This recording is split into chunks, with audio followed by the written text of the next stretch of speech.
And if Robert isn't able to locate Laura, then the funeral will be tomorrow. Couldn't we wait a couple more days? Amy, I would like to do that, but the way it's going, it might be a week before we could even locate her. Yeah, he's right.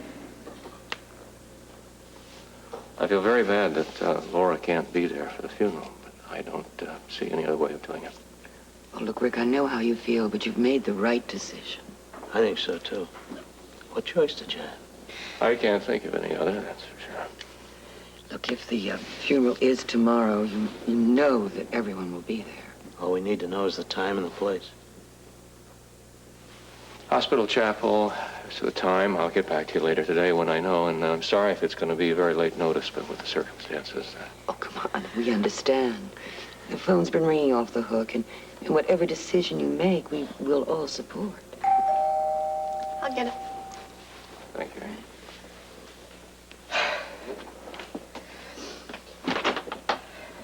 Hi, Annie, Joseph. I'm so sorry. Thank you. You all right? No, and then nobody is. Come on in. Thank you. I can't imagine how you... Rick, I don't know what to say to you, except that my heart is with you and with your family. Thank you. She was a wonderful friend and a fine doctor and the best mother. I'll take this one. Thank you.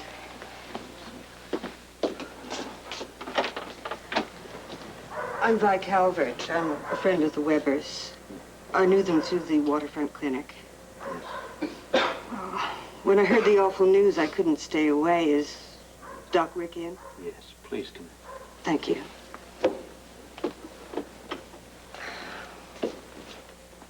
Mrs. Calvert. Just had to tell you how sorry I am. Every one of us down at the waterfront shares your grief. Thank you very much for stopping by. Brought you a coffee cake. I made it myself. I thought it might guide you through. Thank you. Why don't we take that into the kitchen? Yeah, so sweet. I'll go along with you and help straighten things out. Oh, it's okay. I can manage. Make me feel useful. Rick, when are you having the funeral? Funeral will be tomorrow. I'm going to try to let everybody know by late today.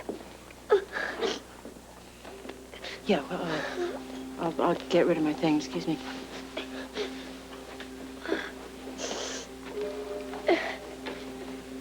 Doc Rick.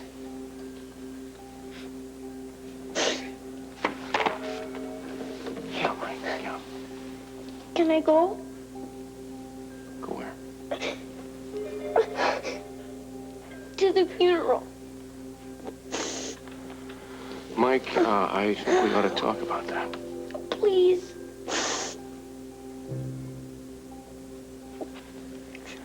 A funeral, Mike, is not a very nice place to have to go. I know that. But this one's Leslie's. And I have to say goodbye to my mom.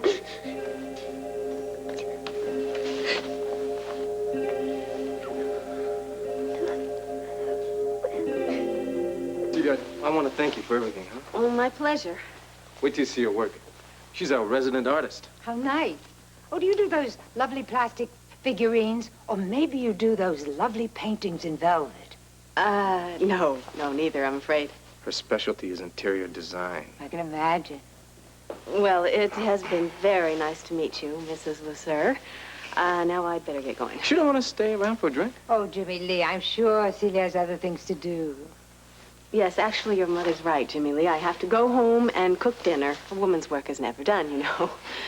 Well, I'm sure I'll be seeing you. If not, it was lovely to make your acquaintance.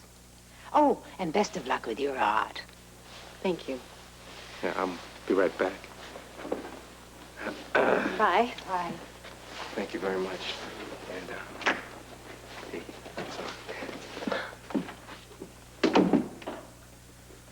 did you, have to lay it on so thick?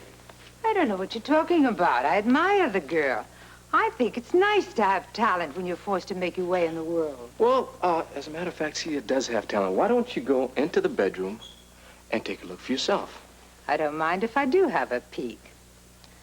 But I'm warning you, the first souvenir ashtray I see, I move straight into a hotel. How about if I make us a drink?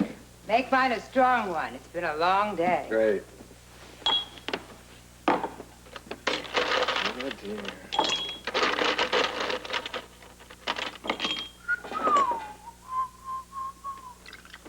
Well,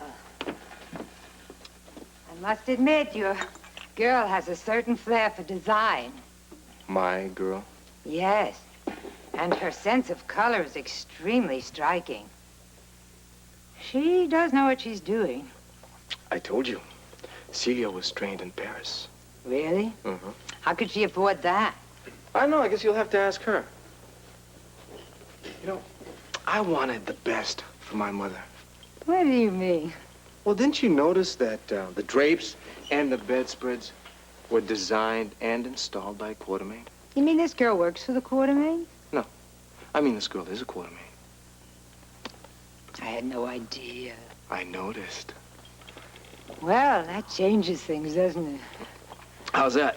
You know, I thought there was something about her. Yeah, hindsight is a wonderful thing, isn't it? Oh, I can smell that family a mile away. Young, talented, and a quartermaid. That Celia could make quite a catch. Unfortunately, not for you, though. What a shame you should be related. Well, it's actually not close enough to make a difference. Oh. Yeah. We see, Quentin, her father, is Edward's second cousin, which makes Celia's Edward third and makes me her fourth, if you're counting that far down the line. Obviously, we've been giving it a great deal of thought.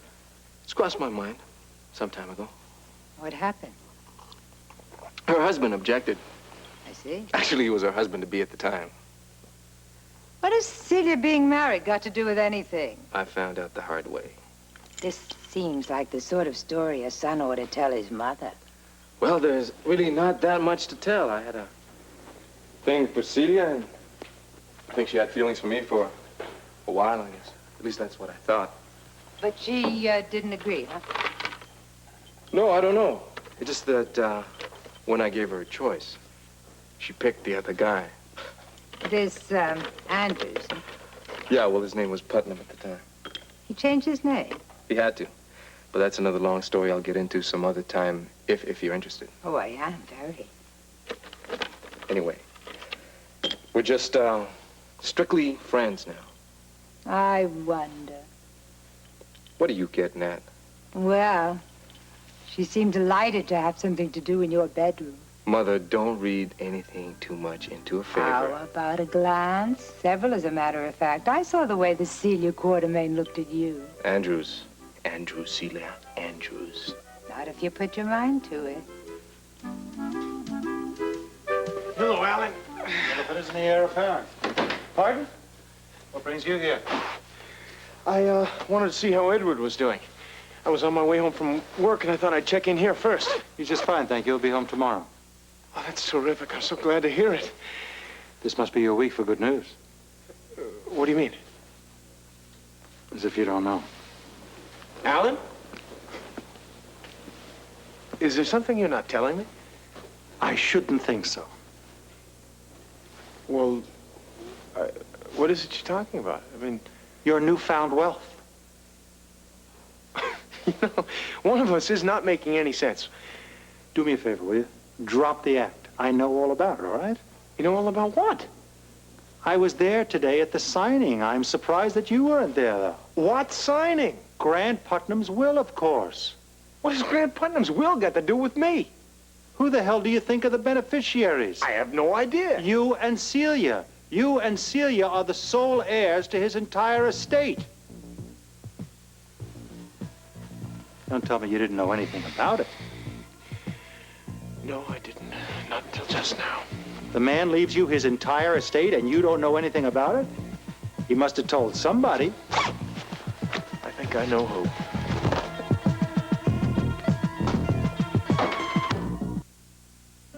I suppose I should tell you the story of how I had to give you away when you were a baby.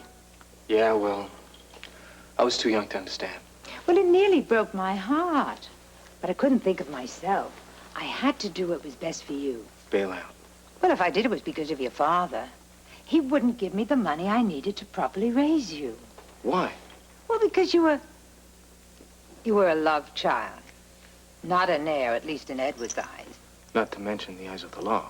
So all of your father's money went to his legitimate son, Alan. Oh, I fought to get something from Edward for you. He was adamant he wouldn't provide a penny for your support. Is that right? To this very day, I haven't forgiven him. Why, begged and pleaded with that dumb ox, but to no avail. So I was forced to give you away. I couldn't bear to give you up. But I knew you were being raised by a good family, adopted by them. You did love the Holts, didn't you?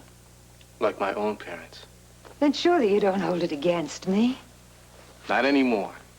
Look, I had to do what I had to do. It was clearly in your own interest. Yeah. Just thinking of me, huh? Always. Yeah. Well, you didn't do too badly for yourself either, did you? What do you mean? Well, how much did you hit good old Daddy Edward up for anyway? All in a good cause. After all, I was just a young woman without any means of support. Yeah, and a boy to raise. Except that boy was no longer there, so he took these phony pictures of this phony kid and sent them to Edward to get him to Annie up. I simply asked for what I had coming to me. Yeah. Oh, darling, let's forget it. The important thing is that we're together again. That's right. That's right. You are my mother, and you couldn't have come at a better time. Here's to us. Huh? Mother and son. A team. Any word? Yeah, but it isn't good. Oh, no. Looks as if Leslie's funeral's going to have to take place without Laura. Are you sure? I just had a word with my WSB contact in India. And they couldn't find Luke or Laura? If you stick close, you can listen to every word. I'm going to call Rick now.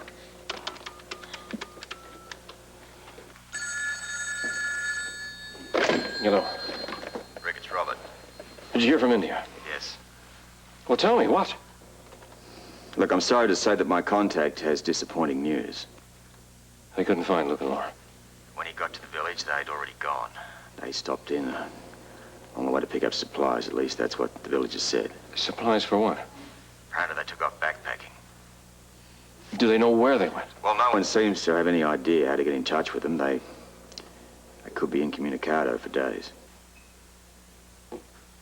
Rick? I thought it was a long shot from the very beginning.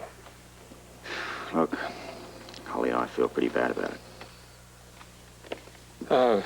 We tried. That's all we can do, Robert. Thank you for everything you did, and we tried. Sorry, it just wasn't enough. So am I. Rick? Did they find Laura? They didn't, did they? No. What did they say? Apparently, Luke and Laura are backpacking somewhere. No one seems to know where. How long are they going to be gone? Too long for us to wait, anyway. Laura's gonna be so upset. You tried your very best. Wasn't quite good enough, though, was it? All I had to do is try, Doc. I guess that clinches it, doesn't it? Funeral's tomorrow.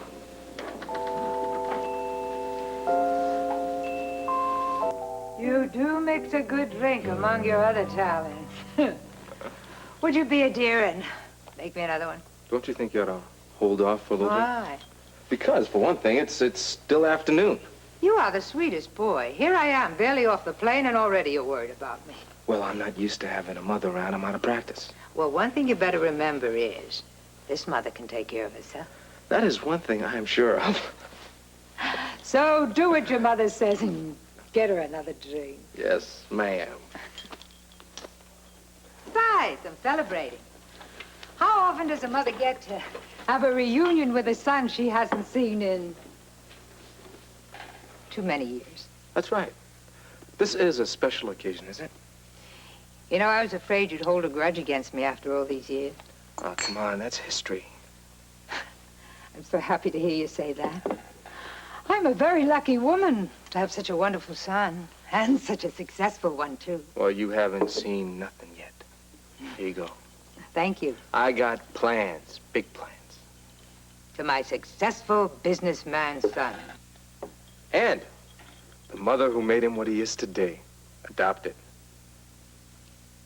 Is that necessary? Come on, I'm just kidding. I thought it was history. It is. One of my favorite subjects, history. One of mine is money. I'm very impressed with what you've done for yourself. Actually, you take after your father in that respect, don't you? No thanks to him. Oh, speaking of Edward, I'm dying to see him. When do you think I could get to go? I don't know. You see, Edward's not doing so well lately. Well, what's wrong with him? He's recovering from a heart attack. My Edward, a heart attack? Yeah, that's right. He's still in the hospital. Imagine that. Well, then he'll want visitors. I suppose. I'll take his mind off his troubles. That is exactly what I'm worried about. Look, I want you to take it real nice and easy on him. Look, Edward is as strong as a bull. All those years with me never gave him a heart attack. I wonder what could have given them this one. I don't know, but the Quartermains are not that invincible. They have their vulnerable spots. You just have to know where to look.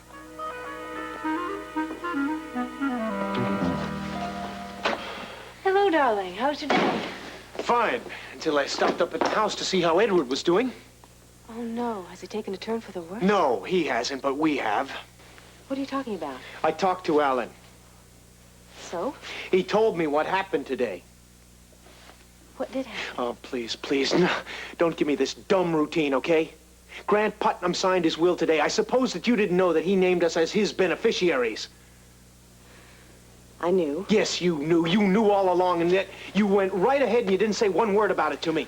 Why? Why would you not mention something like that to me? I Is it because you tried. figured that I'd just have to accept it? You knew I never would in the first place, so if it was presented to me as a fait accompli, I'd have to go along with it, right? No. Right? No. Good, because I'll be damned if I'll take anything from Grant Putnam. Will you please let me explain? You tell me something. How long have you two been plotting this? It was a complete surprise to me. I'll just bet it was. You probably helped him draw up the will. You don't understand. No, I don't understand. I don't understand how my wife could not tell me about something like this. I tried, Grant. I couldn't find the right time. Oh, so you just conveniently forgot all about it. Is that the case? No, I wanted to tell you. I tried to find the right time to tell you, but you were in such a foul mood, I knew how much it would upset you. Then why didn't you just tell Putnam to take a hike and be over with it? I couldn't. Why not? You know how I feel about that man, and yet you let him leave us his entire estate in his will. Tell me something, Celia. How could you do it? You know, I feel bad for Rick. Not only has he lost Leslie, doesn't even look as if he can have his only daughter at the funeral. You did all you could to locate Laura. I'm not taking any blame for it. I just wish things had turned out differently. Makes you realize how little control you have over your life, or anyone else's for that matter. Yeah, it's true. You can go. Just like that. You can lose someone you love in the time it takes to mention their name. One minute you have a full, happy life, and the next you've lost everything. You know, I almost feel guilty about how fortunate I've been. How do you mean? Well, I used to run around laying my life on the line, week in, week out, putting it all down to high adventure. Now I look back on it, I think it was all a touch irresponsible. I feel the same way. I haven't been in as many dangerous situations as you have, but I've certainly walked that tightrope many times. There's a lesson to be learned by Leslie's death. It's that don't take anything or anyone for granted. Because you could lose it all in a minute. Spend the rest of your life regretting it. Poor Rick. I imagine he's haunted by all the things he never said to Leslie, the times that he wasn't with her when he could have been. for whatever reason. All those moments that they never shared, and now they never will. I know I'd feel like that. Well, anyone would. I can't imagine life without you. Neither could I.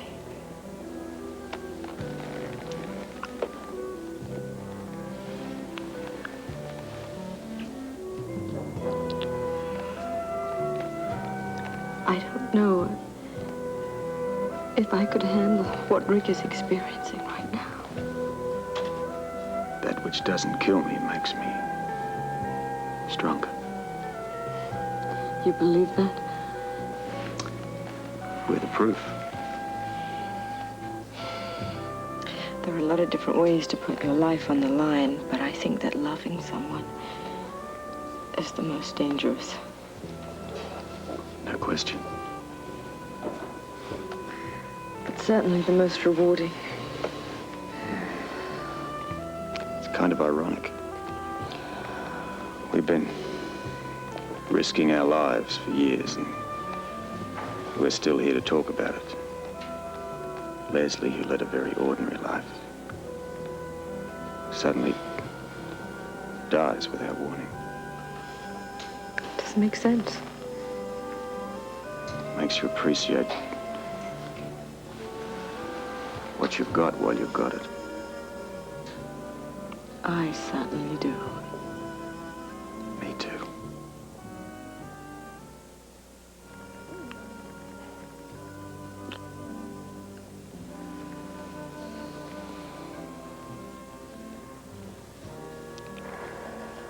Well, what you don't understand is that Grant needed to do this. What are you now, his psychiatrist? I'm his friend, and I want to help him. Good. You help him. Just leave me out of it. You're talking like he is asking us this enormous favor when he's giving us everything he has. He can keep his stinking gifts. I don't want anything from him except to be left alone. Has it ever occurred to you that he may not be doing this for you? My name is on his will. As my husband, don't you understand that by leaving us his estate, that is a reaffirmation of my ties with him? I'm his only link with the past. I'm what he has left of a family. Don't you see that? Pity. Maybe you should have married him. Oh, Grant, don't be ridiculous. I love you, but I want to do what I can for Grant Putnam. And right now, that seems to be allowing him to name you and me as his beneficiaries. Now, is that so terrible? Yeah, it is to me. I just couldn't refuse him. You don't understand how important it is to him. I don't really care either, but that's not the point. Oh, then what is? The hell with Grant Putnam's legacy, symbolic or otherwise. It was a damn stupid thing for him to do, and we'll probably never see a penny of it anyway. Probably which not. is not important. What is important, Celia, is that you lied to me. After all that we have been through, you deliberately lied to me. You've just spent all this time explaining why you had to accept his gift. And not one second have you devoted to an explanation for your misleading me, deliberately misleading me. That's what I can't understand, and I will never, ever accept. Grant, what can I say? I'm sorry. So am I, Celia. I really am. I was wrong. I should have told you. I shouldn't have lied to you. If you need me to point that out, we're in trouble. I apologize, Grant. What more do you want?